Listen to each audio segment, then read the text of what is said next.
My name is Ross Penner, and I do a lot of photography.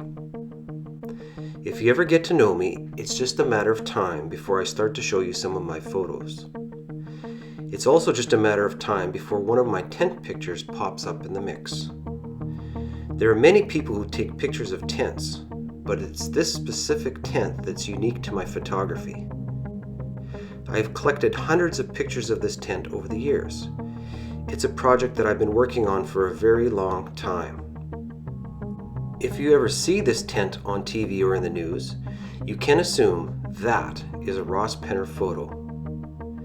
As with all photography projects, there's always a good story to go with it. This is what I call the Little Tent Project. The tent itself is a cheap kid's toy that we bought from a department store. We thought it would be fun for our kids to play with, and it's worth about $30 brand new. The tent, however, has a very unique feature. You don't have to set it up. It's a pop-up tent. The pop-up feature is the biggest blessing and its curse. The blessing is that you do not have to set it up. The curse is that it's always popping open, even when you put it away. It pops up in the toy chest, it pops up in the living room. The tent seems to always be in the way and it's very annoying. I have threatened many times to throw it out and get rid of it. So how does a kid's toy that's so annoying become the focus of a whole photography project?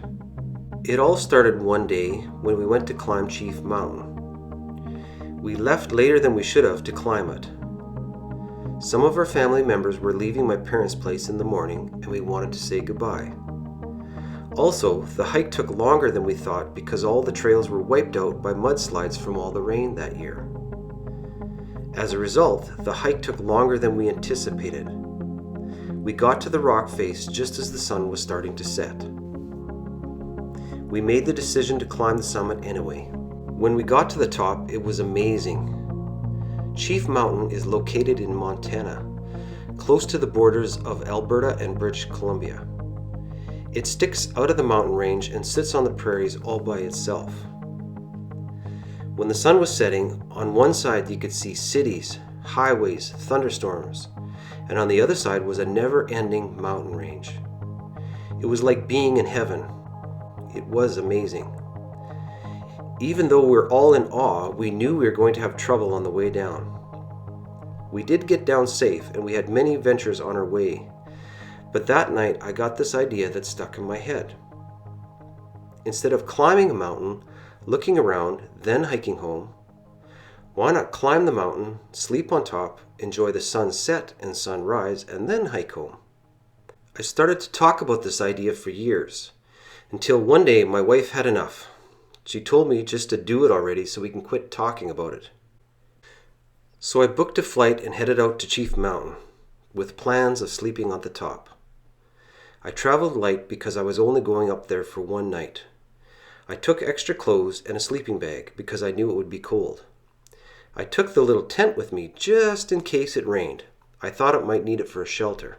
It was a good thing that I did, because when I poked my head up on the summit, the wind was howling and the temperatures were dropping.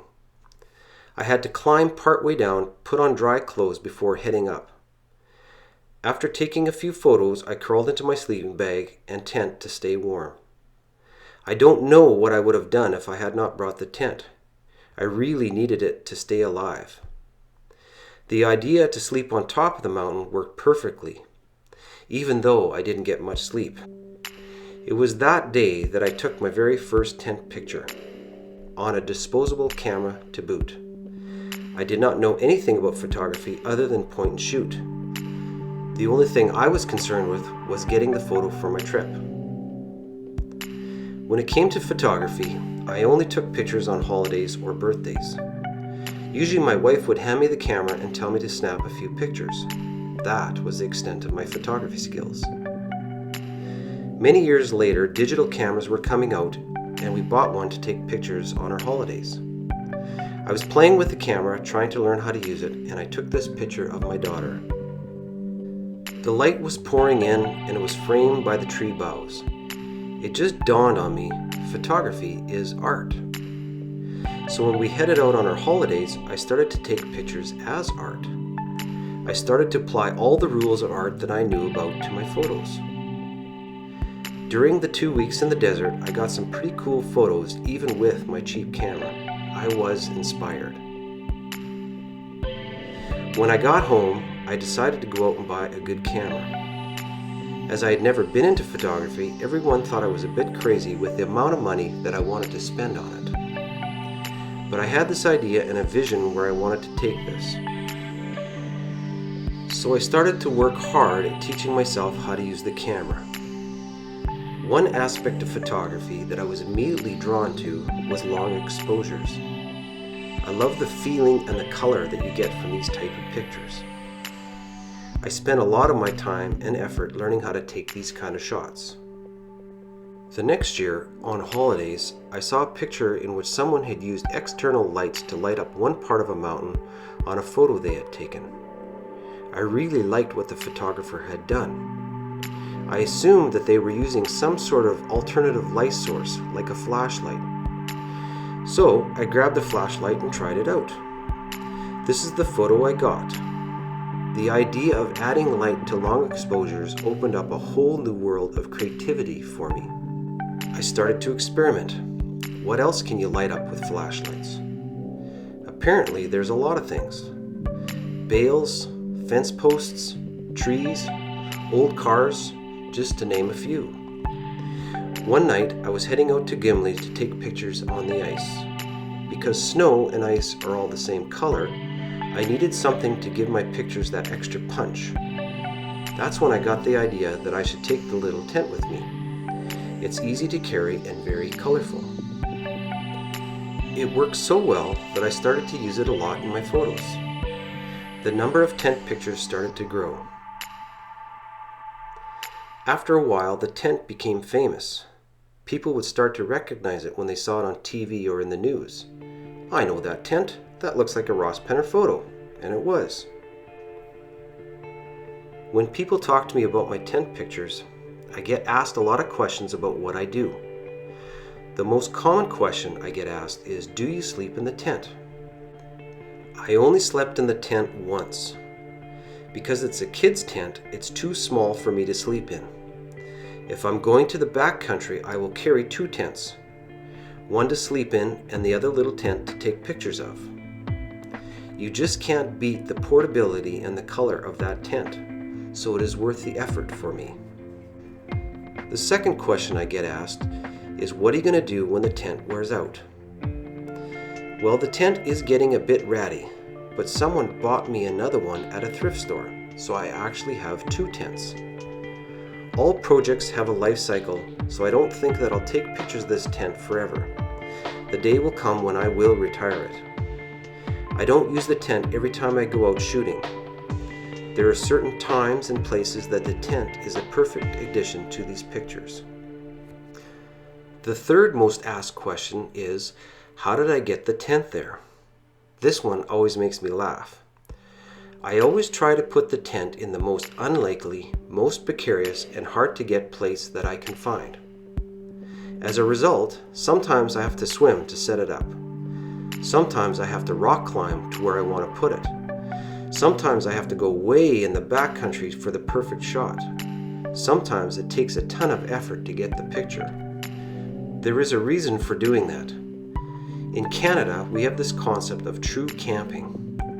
If you ask any Canadian what is real camping, they will tell you this. Real camping is when you have no running water, no electrical hookups or bathrooms. Real camping is not found in a campground. To a Canadian, true camping is when you are miles from anyone or anything. True camping is when a tent is set up by a lake or river that overlooks some scenic vista of absolute beauty. That is true camping for Canadian, eh? The interesting thing about this is that there are very few people who actually do real camping. I think that's why so many people love the tent pictures. It fuels our dreams. It's what we think living one with nature would be like. In my opinion, A tent glowing in the wild is as Canadian as hockey or Tim Hortons coffee. Last, not all of my tent pictures are taken at night. I have found pictures of the tent can be just as powerful in the day as they are at night. It has to do with light, color, and your surroundings. Also, I have taken the tent with me on a few trips out east. It fits nicely into my big suitcase. I have found that the tent looks good in the middle of a city as it does on the edge of a lake or mountainside. It just gives the pictures a different feel, but it's just as spectacular. As I was getting ready to compile the photos for this project, an art teacher where I work at gave me the idea that I should go back 20 years later and take the same shot at the same place as the very first tent photo. I thought that would be a great idea, so I traveled out there last summer to get it. Here's the same picture at the same place but 20 years later. Only this time, I know a lot about photography, and the purpose of the trip was to get the final picture. Well, I hope you enjoyed the movie and the pictures as much as I have collecting and taking them. If you're interested, I will post new tent pictures on my website, rosspenner.photos. And if you ever see one of these tent pictures in the news or on TV, you can safely assume that that is a Ross Penner photo.